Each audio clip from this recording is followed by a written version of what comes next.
जी तो दोस्तों, बात हो रही थी लोड पाइल की। टेस्ट पाइल से हम निकल आए, टेस्ट बोर से हम निकल आए, अब हम लोड पाइल पे थे। लोड पाइल्स कास्ट करने का तरीक़ेकार भी सेम है, जैसे आप टेस्ट पाइल कास्ट करते हैं उसी तरह उसका रीइंफोर्समेंट डाला जाता है, उसी तरह उसका बोर किया जाता है, फिर बोर लॉग तैयार होता है, फिर रीइंफोर्समेंट डाला जाता है, फिर उसके अंदर कंक्रीट डाली जाती है। अब बोर को टेस्ट करने का तरीक़ेकार ये है कि इफ़ेक्टिव लेंथ, फिर कट लेंथ, फिर उसकी डेवलपमेंट लेंथ, ओवरलैप्स जो कि राफ्ट में आकर मर्ज हो जाते हैं, ये और आपका वो ग्राउंड लेवल जो ग्राउंड से आपने बेसमेंट तक आना है, यानी राफ्ट की टॉप तक आना है, इस सारे को निकाल कर रीइंफोर्समेंट नीचे डाली जाती है। रीइंफोर्समेंट ऊपर नहीं होती, ऊपर सिर्फ कंक्रीट होती है। राफ्ट जब पोर की जाती है, कंक्रीट की जाती है, तो उसमें कट ऑफ लेवल जो होता है उस तक जो है वो कंक्रीट इफ़ेक्टिव होती है।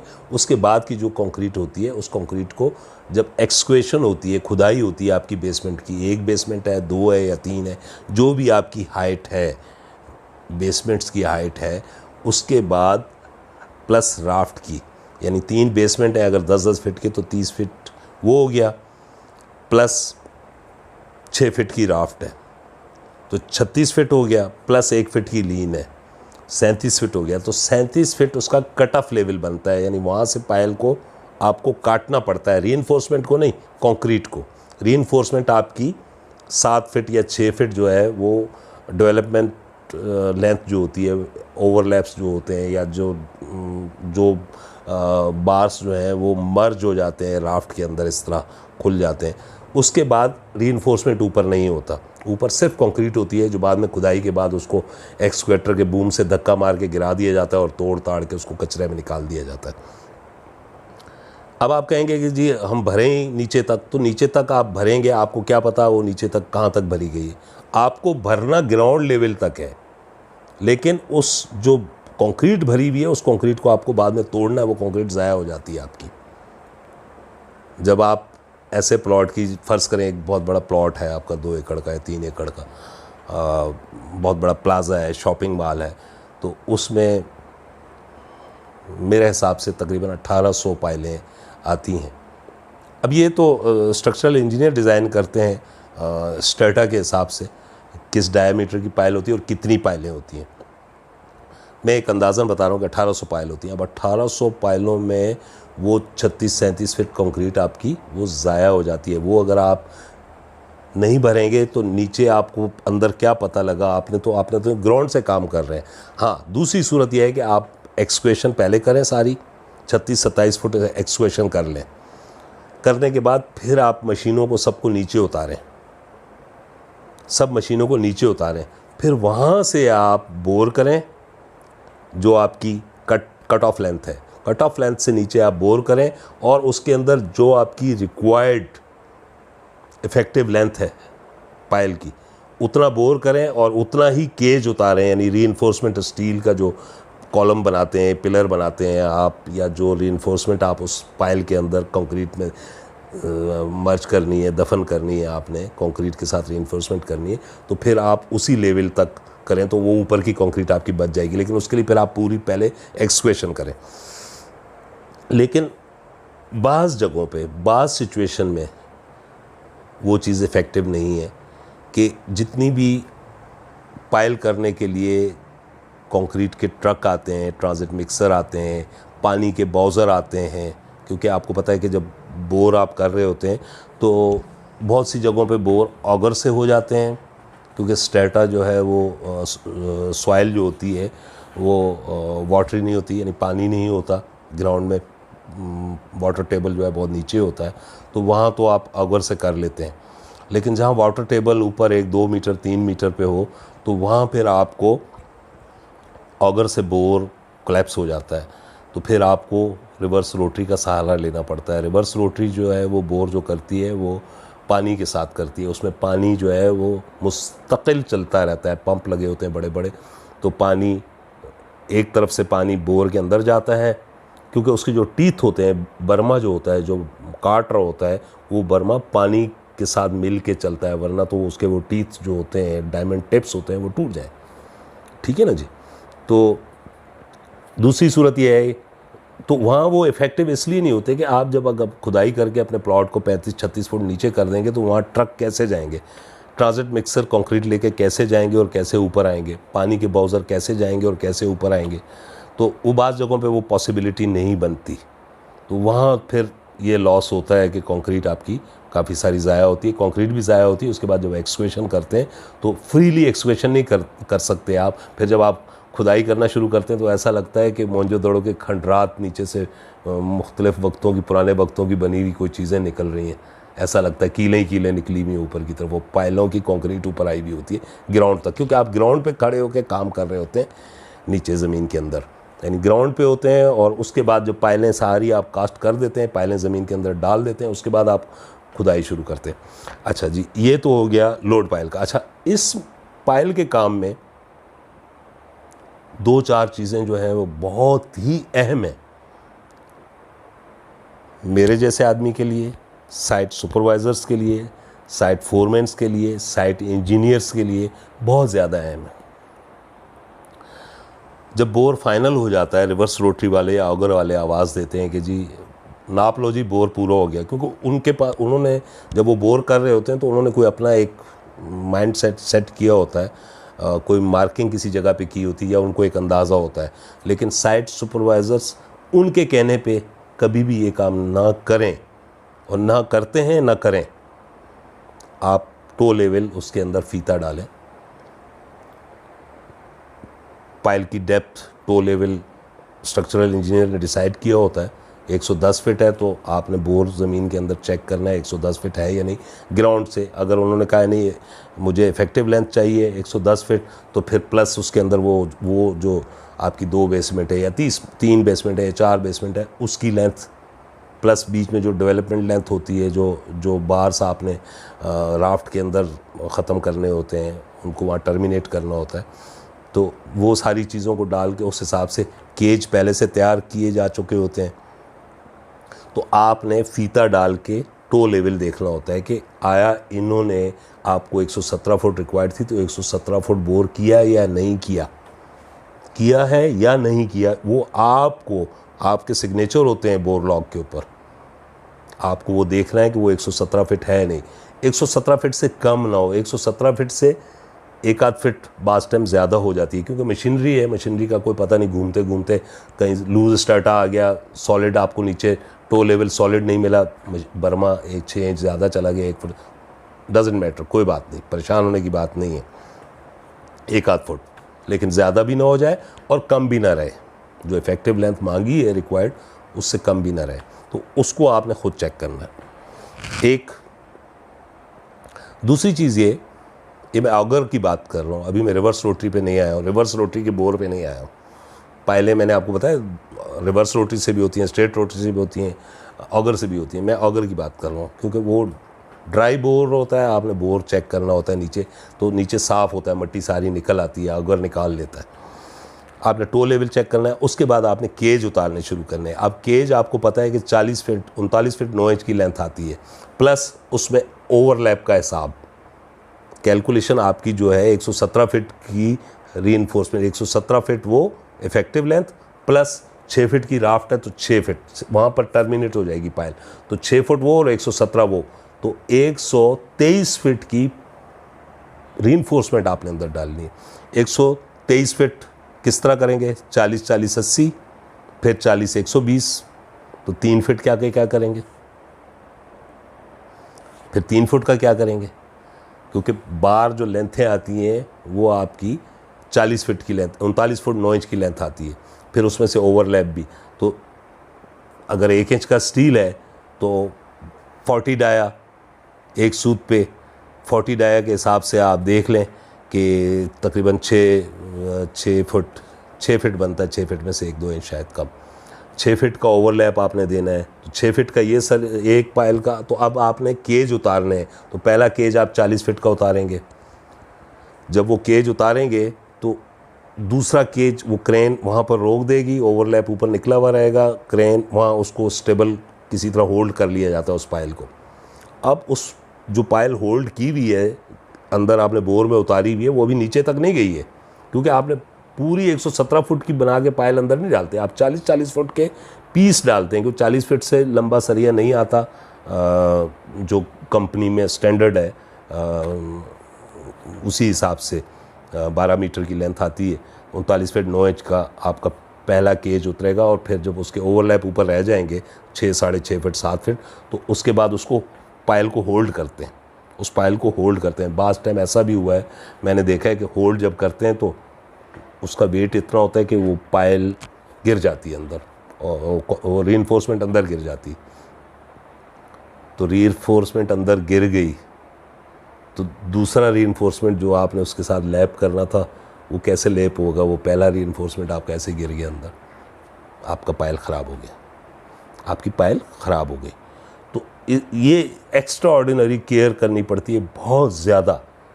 ये पायलिंग कंपनियाँ जो पायल करती हैं उनके अपने इंजीनियर्स भी वहाँ पर मौजूद होते हैं, उनका अपना स्टाफ होता है, प्लस बिल्डर का अपना स्टाफ होता है, अपने साइट इंजीनियर होते हैं, अपने सुपरवाइज़र होते हैं, अपने लेबर फोरमैन होते हैं।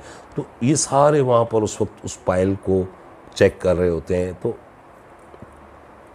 इल्ला हर एक पायल नहीं गिरती, कभी कभी ऐसा होता है पायल निकल जाती है, क्योंकि क्रेन ने होल्ड किया होता है ना, रस्से डाल के क्रेन खींच के रखी होती है, और जो उन्होंने क्रेन ने जो रोप डाली होती है और उसके जो शैकल लगे होते हैं वो बाइंडर्स के साथ उसको शैकल को टाइट करते, तो वो बाइंडर बास टाइम स्लिप कर जाता है। जब वो स्लिप करता है तो पायल सीधी अंदर, पायल ख़राब। उसके लिए बहुत एक्स्ट्रा ऑर्डिनरी केयर करनी पड़ती है कि उसको होल्ड करना है आपने, क्रेन ने भी उसको पकड़ के रखना है, प्लस नीचे जो आप होल्डर जो भी बनाते हैं, मुख्तलिफ़ तरीक़ेकार है मुख्तलिफ़ लोगों के, कुछ बड़े हेवी किस्म के पाइप बीच में डालते हैं, कुछ मुख्तलिफ़ तरीक़ों से, कुछ उस लोहे को जो वर्टिकल स्टील होता है हमारा 1 इंच का उसको होल्ड करते हैं। बहरहाल मुख्तलिफ़ तरीक़ों से उसको होल्ड करना पड़ता है। फिर उसके बाद क्रेन फारग होती है, क्रेन दूसरे केज को उठा के लाती है, और उस केज को सारे ये जो बार्स हैं इसके अंदर ऐसे, और फिर हर बार ऐसे एक दूसरे के साथ ओवरलैप होता है 6 फीट। तो इन बार्स को जो होल्ड किए होते हैं, इन बार्स को अंदर की तरफ ऐसे पिचकाना होता है, थोड़ा सा अंदर की तरफ मूव करना होता है, उसके बाद दूसरी पायल उसके अंदर उतार दी जाती है ऐसे, और फिर उसको खींच के उसके बाइंडर सारे बांध के, और बहुत मजबूत उसको बांधना पड़ता है, क्योंकि पहले एक थी अब 2 केज हो गए। पहले 39 फीट 9 इंच का एक केज था, अब 39 का एक और हो गया। फिर क्रेन उसको थोड़ा सा, अब 80 फीट का जो केज है उसको क्रेन लिफ्ट करती है, हल्का सा ऊपर उठाती है। तो ये सारे जो इन्होंने होल्ड करने के जो भी तरीक़ेकार होते हैं उन सबको निकालते हैं। फिर उसके बाद क्रेन आहिस्ता आहिस्ता आहिस्ता 80 फीट को नीचे ले जाती है। फिर उसके बाद जब 6 फीट का ओवरलैप ले जाता है, फिर उसको होल्ड करते हैं।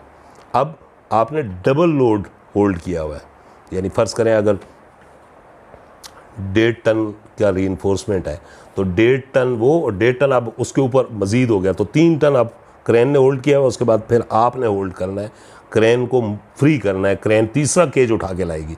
तो अब आप देख लें कि प्रोसीजर, अब तो 3 केज इसी तरह आपने मुस्तकिल वो करने होते हैं। फिर चौथा उसके ऊपर छोटा केज होता है जो 6 और 6 12, 3 आपने 1 और 2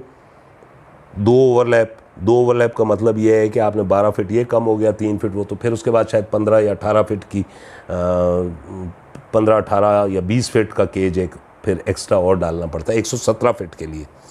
तो अब ये सारे केज फिर आहिस्ता आहिस्ता आहिस्ता टो पे जाके रुक जाते हैं।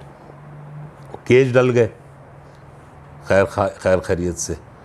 इसमें बड़ा अल्लाह ताला का शुक्र अदा करना पड़ता है, क्योंकि उस वक्त जब पायल की रीइंफोर्समेंट उतर रहा होता है या पायल की कंक्रीट की हो रही होती है, तो उस वक्त ये दिल जो है ना ऐसे ज़ोर ज़ोर से धड़क रहा होता है, टांगें काँप रही होती हैं, क्योंकि बहुत मुश्किल मरहला होता है, इतनी मेहनत हो रही होती है, बोर पे इतना टाइम लगा वो होता है, वो मैं इसीलिए कह रहा हूँ कि बड़ा दिलचस्प काम है, टेंशन भी होती है, काम में मज़ा भी आ रहा होता है, टेक्निकल काम भी हो रहा होता है, बड़ा यानी वो होता है। अब उसके बाद केज उतरने के बाद कंक्रीट की बारी आती है। आप कंक्रीट बैचिंग प्लांट पे ऑर्डर कर देते हैं, कहीं पर भी आपका अपना बैचिंग प्लांट लगा हुआ है या आप कहीं से कंक्रीट ख़रीद रहे हैं, आप उस पर ऑर्डर कर देते हैं, आपकी कंक्रीट वहाँ तैयार होनी शुरू होती है। आप ट्रिमी पाइप उस केज के अंदर उतारते हैं। ट्रिमी पाइप एक फनल होता है, एक कीफ होती है जिसके अंदर कंक्रीट का ट्रक आता है और उस कीफ के अंदर कंक्रीट डालता है और वो कंक्रीट सीधी पाइप के ज़रिए नीचे जाती है बॉटम में।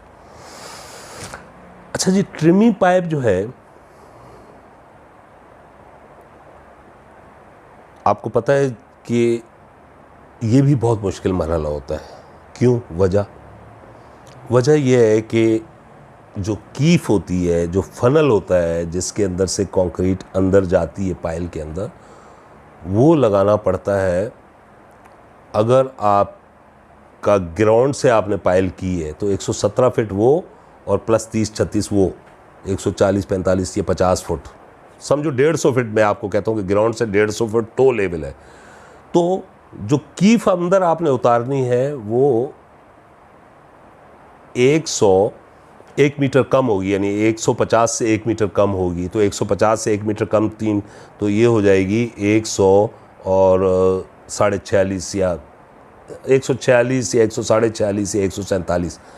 इतने फिट लंबी आपने कीफ अंदर उतारनी है। लोहे के पाइप होते हैं 8 इंच डायमीटर के, वो एक दूसरे के साथ थ्रेडेड होते हैं और एक पाइप पहले क्रेन रखती है अंदर, फिर उस पाइप को होल्ड करते हैं। जिस तरह केज को आपने होल्ड किया, इसी तरह एक एक पाइप 12 फुट का या 15 फुट का, वो कंपनी जो पाइलिंग कंपनी होती है उसने अपने हिसाब से बनाया होता है। 20 फीट का है या 15 फीट का है या 12 फीट का है। वो हर पाइप एक दूसरे के साथ थ्रेडेड होता है। उसकी चूड़ियों पे वायर ब्रश मार के उसको फिर टाइट करते हैं चेन पाने से। तो एक पाइप होल्ड किया हुआ है, फिर क्रेन फ्री हुई, फिर दूसरा पाइप उठाया, फिर उस पाइप को उस पाइप के ऊपर रखा, फिर ऊपर से क्रेन ने पकड़ा हुआ होता है उस पाइप को और लेबर जो है उसको दूसरे के नीचे वाले पाइप के साथ थ्रेड करती है, चूड़ियाँ चढ़ाती है, उसकी चूड़ियाँ चढ़ा के पाइप पाने से टाइट कर देती है। तो इस तरह ये करते करते करते 146-47 फीट गहरी पाइप लंबा आपको ज़मीन के अंदर उतारना पड़ता है कंक्रीट डालने के लिए।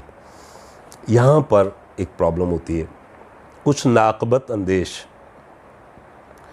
होते टेक्निकल हैं, मैं उनको नॉन टेक्निकल नहीं कहूँगा, वो होते टेक्निकल, उन्हें पता होता है, लेकिन वो अक्सर कहा जाता है कि अल्लाह को हाजिर नाज़र जान के काम किया जाना चाहिए। तो वो शायद उस वक्त ये भूल जाते हैं कि अगर कोई मालिक नहीं देख रहा या अगर कोई इंजीनियर नहीं देख रहा, अल्लाह तो देख रहा है ना। अल्लाह देख रहा होता है कि आप अपने प्रोफेशन के साथ गद्दारी कर रहे हैं। ऐसा होता है, मैं कभी ये नहीं कहूँगा कि नहीं होता, ऐसा होता है। मैंने खुद अपनी आंखों से देखा है, ऐसा करते हैं कि ट्रिमी पाइप जो है वो 2-3 ही ट्रिमी पाइप लगा के ऊपर से कंक्रीट को फेंकते हैं। यानी जब जो असूल है, जो ओरिजिनल जो प्रोसीजर है, जो इसका लॉ है पाइल की कंक्रीट का, वो ये है कि टो लेवल से 1 मीटर ऊपर आपकी ट्रिमी पाइप पहुंचनी चाहिए, ऊपर से लेकर नीचे तक। यानी नीचे जब ऊपर से आपकी कंक्रीट उस पाइप के ज़रिए आके गिरेगी तो सिर्फ 1 मीटर के फासले से वो कंक्रीट गिरनी चाहिए फ्री। 1 मीटर के फासले से वो फ्री गिरनी चाहिए।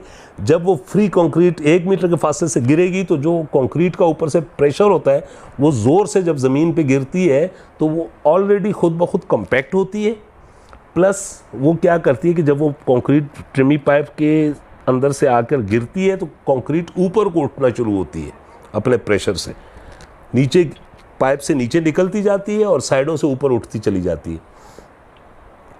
हर 20 फीट के बाद या 25 फीट के बाद वो ट्रिमी पाइप के हिसाब से होता है।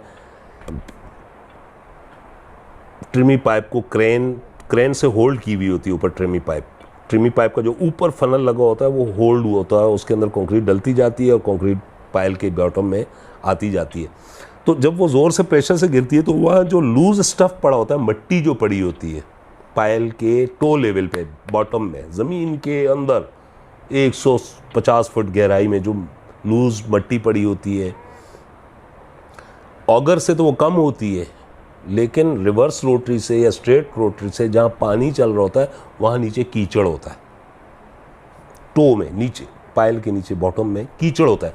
तो वो कीचड़ जो है वो जाहिर है अगर आप ऊपर से कंक्रीट को बहुत दूर से फेंकेंगे तो एक तो कंक्रीट सेग्रीगेट हो जाएगी, फैल जाएगी, उसका सीमेंट अलहदा चला जाएगा, एग्रीगेट्स अलहदा चले जाएंगे, कोर्स एग्रीगेट अलहदा, फाइन एग्रीगेट अलहदा, सीमेंट अलहदा, पानी अलहदा। तो वो पायल उस जगह से इफेक्टिव नहीं रहेगी, वो डिफेक्टिव हो जाएगी, वो पायल वो डिफेक्टिव हो जाएगी, वो आपकी पायल फेल हो जाएगी। लोड टेस्ट में भी फेल हो सकती है, इंटीग्रेटेड टेस्ट में भी फेल हो सकती है, अल्ट्रासोनिक में भी फेल हो सकती है। वो जाहिर है आपने वो काम ही गलत किया ना, उसका जो लॉ है उस लॉ से आप हट गए, आपने वायलेट किया। वायलेट किस तरह करते हैं कि वो पाइप कम लगाते हैं, क्योंकि पाइप लगाने में बहुत टाइम लगता है, वज़न, वेट और वो कीचड़ में चेन पाने से उसको टाइट करें। तो वो क्या करते हैं, 2 4 6 पाइप लगा के ना, तो 25-30 फुट, 40 फुट, 50 फुट, बस कहते हैं जी हो गया, बस कंक्रीट डालनी है। अब लोगों को ये नहीं पता होता, बहुत सारे लोगों को नहीं पता होता, मैं ये नहीं कहता कि सबको नहीं पता होता, नहीं पता होता, वो ये समझते हैं कंक्रीट डालनी है, बस डाल दी कंक्रीट। ऐसा नहीं, कंक्रीट डालने का एक असूल है पायल में कि आपकी कंक्रीट पाइप के अंदर फ्लो करती भी आए और सिर्फ 1 मीटर के फासले से कंक्रीट गिरे, 3.25 फीट के फासले से कंक्रीट गिरे।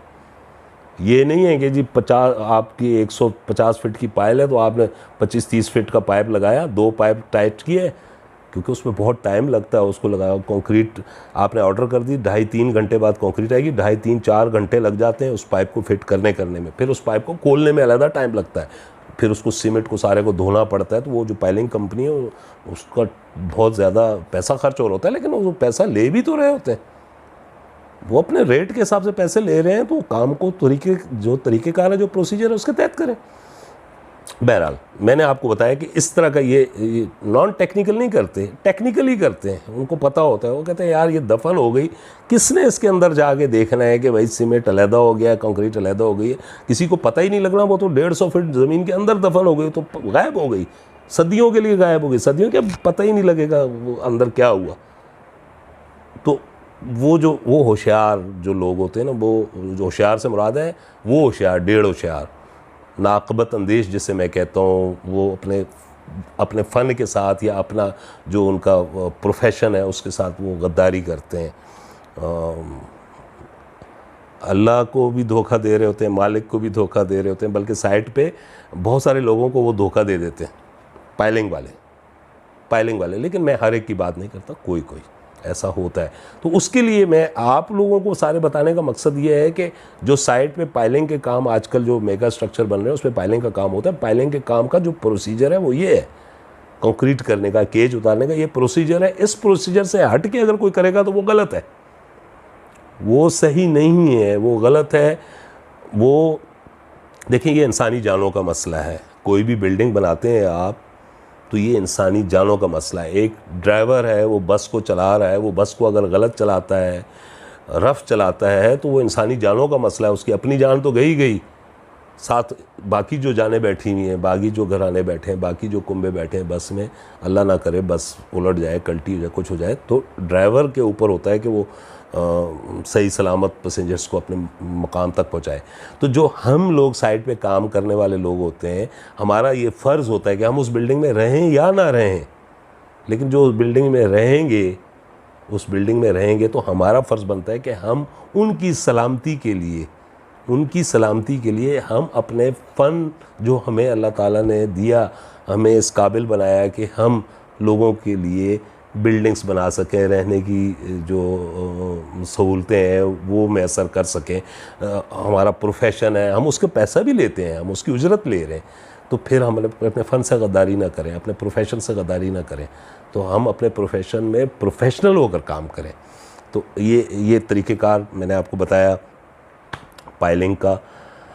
अच्छा जी, अब ये तो हो गई लोड पाइल जिसके ऊपर आपका पूरा मेगा स्ट्रक्चर, पूरी बिल्डिंग का, वो बिल्डिंग 20 मंजिल भी हो सकती है, 22, 24, 25, 39, 40, 50, 60, कितनी भी हो सकती है। वो उसकी जो कैलकुलेशन है, उसका जो डिज़ाइन है पाइल का, कंक्रीट का, किस डिज़ाइन की कंक्रीट है, किस ग्रेड की कंक्रीट है, M45 है, M60 है, M75 है, M70 है, M35 है, वो जो भी है वो डिसाइड करना हमारा काम नहीं है। हमारा काम है काम करवाना एज़ पर ड्राइंग, जो डिज़ाइन उन्होंने दिया है हमारी ये जिम्मेदारी बनती है कि हम उसको कराएं। तो मैंने आपको बोर करने का तरीका बता दिया, बोर को चेक करने का तरीका बता दिया कि फ़ीता आप नीचे डालेंगे, जो आपकी रिक्वायर्ड बोर की लेंथ है वो टो लेवल आप चेक कर लेंगे। फिट 6 इंच बड़ा हो जाए नेवर माइंड, कोई बात नहीं, कंक्रीट थोड़ी सी ज़्यादा चली जाएगी, कोई बात, 1 फीट में क्या कंक्रीट ज़्यादा जाएगी, लेकिन कम नहीं होना चाहिए। ठीक है जी, बोर चेक करें। उसके बाद फिर केज उतारने का मरहला होता है। ओवरलैप बहुत अच्छे तरीके से एक दूसरे के साथ टाई करें, बहुत अच्छे बाइंडर्स लगाएं। उसके ऊपर जो हेलिकल जो आपके लगे हुए हैं, स्ट्रिप्स लगे हुए हैं, स्पाइरल स्ट्रिप्स, उसको सही तरह बाइंड करवाएं। फिर वो केज नीचे ड्रॉप करवाएं, ड्राइवन करवाएं। फिर तीसरा, फिर चौथा केज प्रॉपर तरीके से ड्राइवन करवा दें। उसके बाद कंक्रीट के लिए ट्रेमी पाइप ओरिजिनल 1 मीटर छोटा, जो आपका टोटल बोर है उससे 1 मीटर छोटा ट्रेमी पाइप अंदर उतरवाएं। फिर कंक्रीट जैसे जैसे कंक्रीट ऊपर आती जाए, एक एक ट्रेमी पाइप ऊपर उठाते जाएं, खोलते जाएं। फिर फनल फिट करें, थ्रेड से फिट होती है, फिर नीचे लेके आएँ, फिर कंक्रीट डालें। फिर आप देखें कि कंक्रीट इतने फिट हो गई है, वो कंक्रीट ऑटोमेटिकली, क्योंकि कैलकुलेशन होती है। मैंने आपको गोल पाइल की कंक्रीट निकालने का तरीका भी पहले बताया हुआ कि कंक्रीट किस तरह आप जो है उसकी कैलकुलेट करेंगे। तो जब वो कंक्रीट आती है तो 6 मीटर कंक्रीट डली, तो आपको आपकी कैलकुलेशन में खुद ब खुद पता लग जाता है कि इससे 12 फीट भर गई होगी या 15 फीट भर गई होगी। तो आप अगर 15 फीट एक भर गई है और आपके पास जो ट्रिमी पाइप है वो 12 फीट का लगा है, तो आप उसको एक पाइप को खोल लें, खोल के उसको साइड में रखवाएं, फिर दोबारा फनल लगवाएं, फिर अंदर उतार लें, और उसको साथ साथ उसको जो है फनल को ऊपर नीचे, क्रेन वाले को कहें ऊपर नीचे करता रहे। क्योंकि जब वो ऊपर नीचे करता है तो जो पाइप है वो कंक्रीट के अंदर बाहर आने से क्या होता है कि वाइब्रेशन पैदा होती है, कंपैक्शन होती है, कंक्रीट का जो कंक्रीट है वो डेंस होती जाती है, बैठती जाती है। तो कंक्रीट जितनी डेंस होगी उतनी आपकी पाइल का टेस्ट, पाइल लोड अच्छा लेगी। टेढ़ी पाइल मैंने आपको पहले बताया है कि बोर आपका स्ट्रेट होना चाहिए, प्लम में होना चाहिए नीचे ज़मीन के अंदर। वो आप सॉल से नहीं चेक कर सकते, वो सिर्फ और सिर्फ आप चेक कर सकते हैं कि आपकी बोरिंग की जो मशीन लगी है वो ऑल अराउंड चारों तरफ से लेवल में लगी हो, तो आपका बोर बिल्कुल स्ट्रेट ज़मीन के अंदर जाएगा। अगर 8 पाइलों का बंच है तो 8 पाइलों में से कोई एक पाइल भी आपकी टेढ़ी अंदर ज़मीन के अंदर चली गई तो उस एक पाइल का लोड जो है वो बाकी 7 पाइलों पे ट्रांसफ़र हो जाएगा। वो एक पाइल लोड कम लेगी, यानी लेगी ज़रूर लेकिन कम लेगी। और वो जब टेढ़ी होने की वजह से वो जो बाकी 7 पाइलों का बंच है, 7 पाइलें बाकी हैं, उस एक पाइल का आधा लोड जो है उन 7 पे ट्रांसफ़र हो जाएगा। तो उन पाइल पे उनकी जो कुव्वत बर्दाश्त है उससे ज़्यादा ट्रांसफ़र चला जाएगा, लोड चला जाएगा, क्योंकि इस पाइल का भी लोड उधर चला गया जो टेढ़ी हुई थी। तो टेढ़ी पाइल नहीं होनी चाहिए, बोर स्ट्रेट होना चाहिए ज़मीन में, केज इस तरह उतरना चाहिए, कंक्रीट इस तरह होनी चाहिए। इसमें वाइब्रेटर का इस्तेमाल नहीं होता पाइल की कंक्रीट में। इसमें फनल को ऊपर नीचे करते हैं ट्रेमी पाइप को, तो वो खुद ब खुद कम्पैक्ट होती रहती है कंक्रीट। तो टेस्ट पाइल की कंक्रीट का बता दिया। अब इसके टेस्ट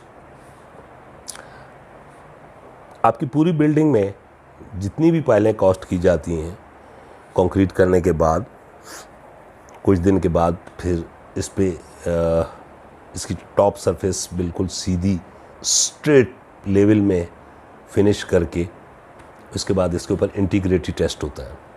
इंटीग्रेटेड टेस्ट की एक बाकायदा टेस्ट रिपोर्ट बनती है। बहुत सारे स्ट्रक्चरल इंजीनियर जो हैं, इंजीनियर वो रैंडमली करवाते हैं, यानी कोई एक इधर से कर ली, एक उधर से कर ली, एक उधर। बहुत सारे स्ट्रक्चरल इंजीनियर हर पाइल का इंटीग्रेटेड टेस्ट रिपोर्ट मांगते हैं। तो वो फिर वो इंटीग्रेटेड टेस्ट का जो है वो अलहदा चार्जेस होते हैं। तो ये मुख्तलिफ़ चीज़ें हैं। बहरहाल, तो ये पाइलिंग का प्रोसीजर है लोड पाइल्स का, जिसके ऊपर मेगा स्ट्रक्चर का लोड है। इसके बाद सेकंड प्रोग्राम में ये बहुत लंबा प्रोग्राम हो गया। इसके बाद मैं सेकंड प्रोग्राम करूँगा जिसमें मैं टेंजेंट पाइल्स, सीकेंट पाइल्स या शीट पाइल्स इसके ऊपर बात करूँगा। ये टेंजेंट पाइल अब मैं इस पर दोबारा बात करूँगा, ये बहुत लंबा हो गया प्रोग्राम। तो दोस्तों मुझे इजाज़त दें, अपना बहुत सा ख्याल रखिएगा और मेरे प्रोग्राम आप देखते हैं। अगर आप मेरे प्रोग्राम आपको अच्छे लगते हों और कुछ समझ आता हो,